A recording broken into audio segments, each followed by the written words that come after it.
আজকের রেসিপি নিয়ে চলে এসেছি ইলিশ মাছের মাথা দিয়ে কচুর শাক।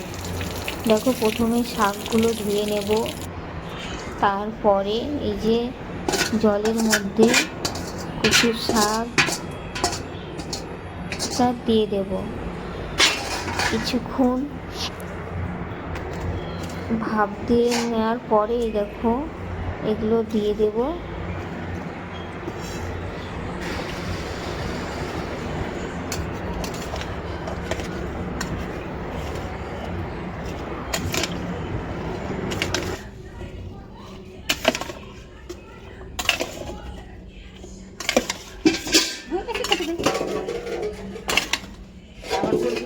লবণ দিয়ে ঢাকবে তো দিয়ে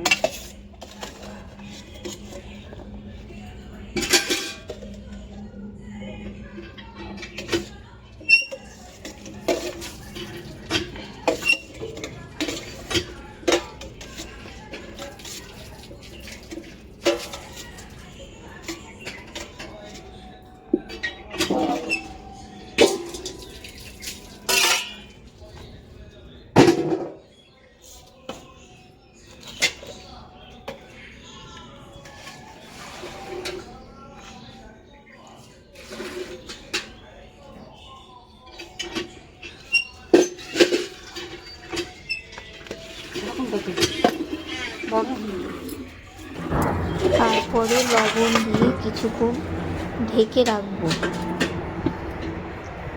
ছোলাগুলো দিয়ে দাও।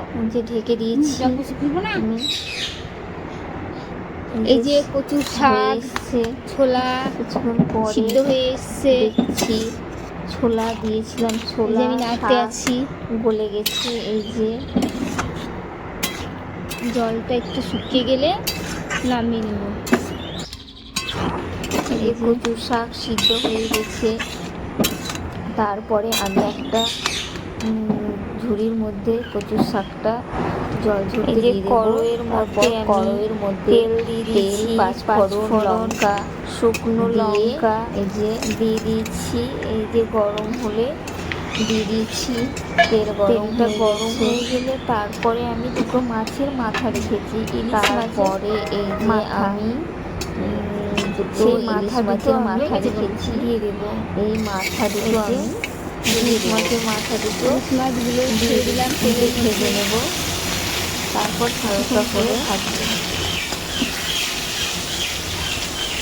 ঢাকতে থাকবো।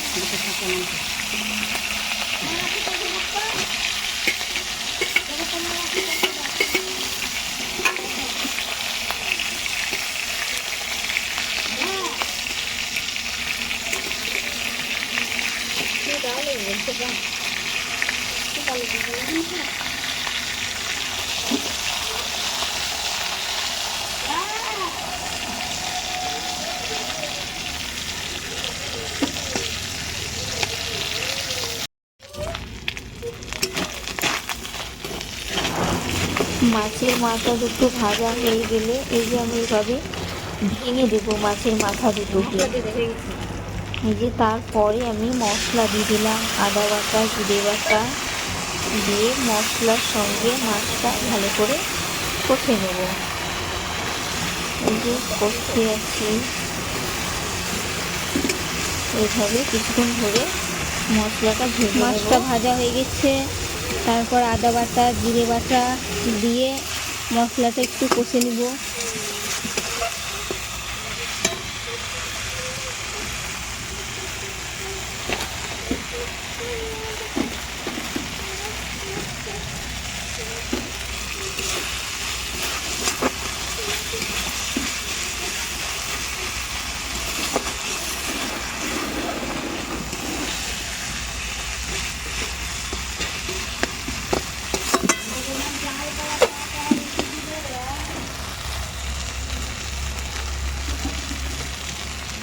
আমরা দিয়ে দিলাম একটু শাক।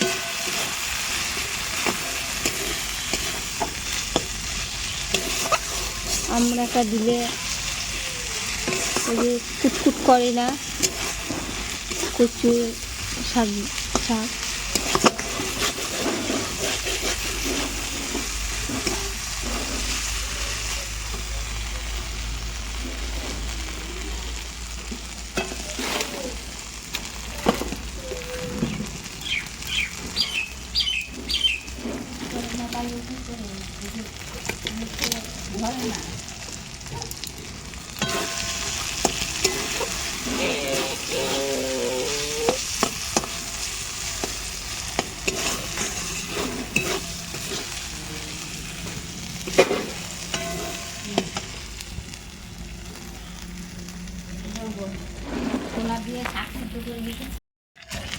এই যে মশলাটা কষা হয়ে গেছে, মশলা ছোলা দিয়ে তারপরে আমি এই শাক যে সিদ্ধ করে রেখেছি, কচুর শাক এটা ছোলা ওর দিয়ে মধ্যে সিদ্ধ করে দিয়ে রেখেছি, দিলাম। জল ঝরতে দিয়েছি, এটা দিয়ে দিলাম।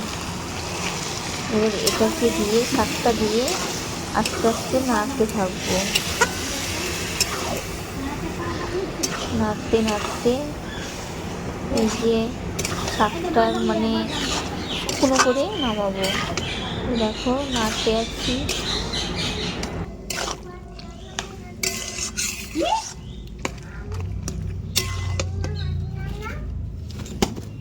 করতে বলছি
দেখো শাকটা আস্তে আস্তে শুকনো হয়ে এসছে।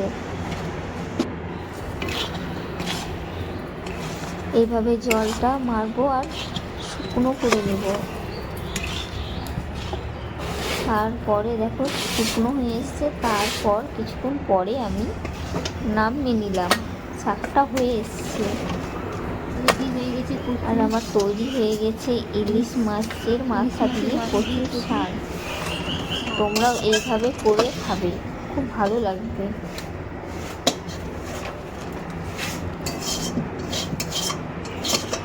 এই যে আমার রেডি হয়ে গেছে কচুর শাক।